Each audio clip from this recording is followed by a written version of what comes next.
দিয়া হ'ব আমাৰ অৰ্গেনাইজেশ্যনৰ তৰফৰ পৰা আৰু এটা সাৰ্টিফিকেট ইছলাহে উম্মাহ অৰ্গেনাইজেশ্যনৰ তৰফৰ পৰা এটা সাৰ্টিফিকেট প্ৰদান কৰা হৈছে। যেহেতু আমরা মিডিয়া বলি, গতিকে আমরা যেহেতু পর্বটা আরম্ভ হইতে অল্প সময় লাগবে, অত সময় তাদের কাছে নাই। কিছুদিন আগত আমি এটা সংস্থা আমি গঠিত করেছিল, ইছলাহে উম্মাহ ইয়ুথ অর্গানাইজেশন, অর্থাৎ মানব কল্যাণ। সো আমি মানব কল্যাণের কারণে চিন্তা করে পেলে আমার ইয়থ আর ওলামা একরাম লৈ পেলে আমি একটা সংগঠন তৈয়ার করেছিল। আর প্রথমতে আমি কার্যসূচী লৈছিলো যে আমি ইমাম সন্মিলনী কৰিম, অৰ্থাৎ ইমাম সকলক সম্বৰ্ধনা জনাম আৰু লগতে সজাগতা সভা।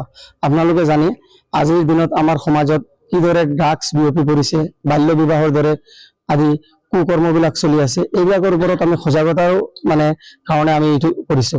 আৰু প্ৰথমত আমি চিন্তা কৰিলো আমি যদি প্ৰতিখন গাঁৱে ভূঞে গৈ প্ৰতিখন সমাজত গৈ কাম কৰিবলৈ হলে আমাৰ ইমাম বা আমাৰ আলিমসকলৰ বৰ দৰকাৰ আছে। যেহেতু এখন সমাজৰ এজন ইমামে প্ৰতিটো ঘৰ চিনি পায়, প্ৰতিটো মানুহ চিনি পায়, প্ৰতিজন ব্যক্তিক চিনি পায়। গতিকে আমি ইমামসকলক লৈ এই কাৰ্যসূচীসমূহ তৈয়াৰ কৰিছো, তেওঁলোকক লৈ কাম কৰাৰ উদ্দেশ্যে আজি প্ৰথমত আমি ভাবিলো যে প্ৰথমত ইমাম সন্মিলন কৰা হওক, তেওঁলোকৰ লগত আলোচনা কৰা হওক।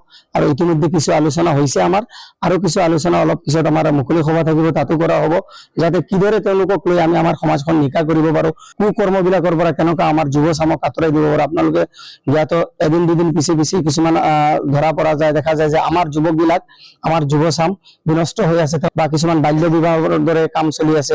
গতিকে আমি এইসব প্ৰত্যেকটো বস্তুত সজাগতাৰ কাৰণে আমি আমাৰ ইছলাহে উম্মাৰ তৰফৰ পৰা এটা প্ৰয়াস কৰি আছো।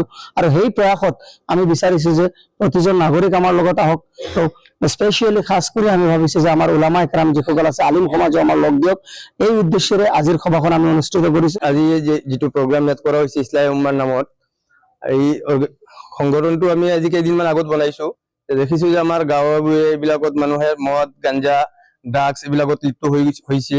এইখিনি মানুহবিলাকক সজাগতা কৰাৰ কাৰণে গাঁৱে গাঁৱে গৈ আমি সংগঠনটো বনাইছো। আৰু আমাৰ সংগঠনৰ লগতে আমি গোটেইখিনি মহল্লাৰ, আমি প্ৰায় 63খন মহল্লাক সাঙুৰি লৈছো। গোটেই কেইখন মহল্লাৰ ছেক্ৰেটাৰী আৰু সভাপতি সাহেবক আমি মাতি আনিছো। আজি এওঁলোকৰ লগত আমি পৰামৰ্শ কৰিম কেনেকৈ আমি গাঁৱে গাঁৱে গৈ এইখিনি বস্তুৰ সম্পৰ্কে সজাগতা কৰিব পাৰো, কি কি কাম কৰিব লাগে গাঁৱত গৈ, এইখিনি পৰামৰ্শ কৰিবলৈ আজি আমি গোটেইখিনি মানুহক মাতিছো।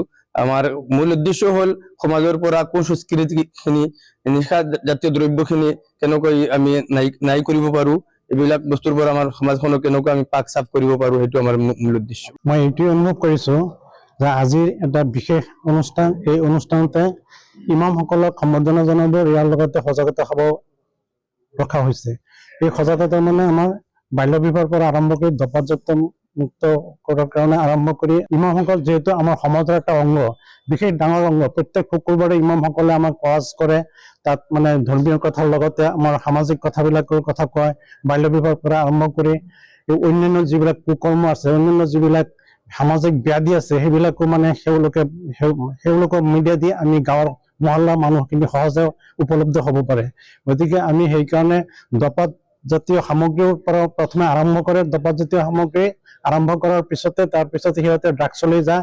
গতিকে ড্ৰাগছৰ পৰা আমি প্ৰতিটো ঘৰ যাতে আমি মুক্ত কৰিব পাৰো, প্ৰতিখন ঘৰৰ পিছত আমি নিজৰ মহল্লাটো, তাৰপিছত নিজৰ গাঁও, নিজৰ চুবুৰীটো কেনেকৈ আমি ড্ৰাগ মুক্ত কৰিব পাৰো, ধঁপাত মুক্ত কৰিব পাৰো, আমি সেইটো এৱাৰনেছ বা সেই সজাগতাটো আমি এৱাৰনেছটো দিবৰ কাৰণে, সচেতন কৰিবৰ কাৰণে আমি ইমামসকলকো আমি ইয়াৰ লগতে জড়িত কৰিছো। ইমামসকলে যদি কৈ দিয়ে হয়তো মছজিদত সকলোৱে সেইটো কথা ভালকে মানিব, ভালকে শুনিব, ভালকে বুজি পাব। গতিকে আৰু মই সেইকাৰণে এই সন্মিলনত এটা বিশেষ অনুষ্ঠান হিচাপে কৈছো। এইটোৱে আমাৰ যুৱ সমাজত আগুৱাই নিবৰ কাৰণে এটা পথ প্ৰদৰ্শক বুলি মই ভাবিছো।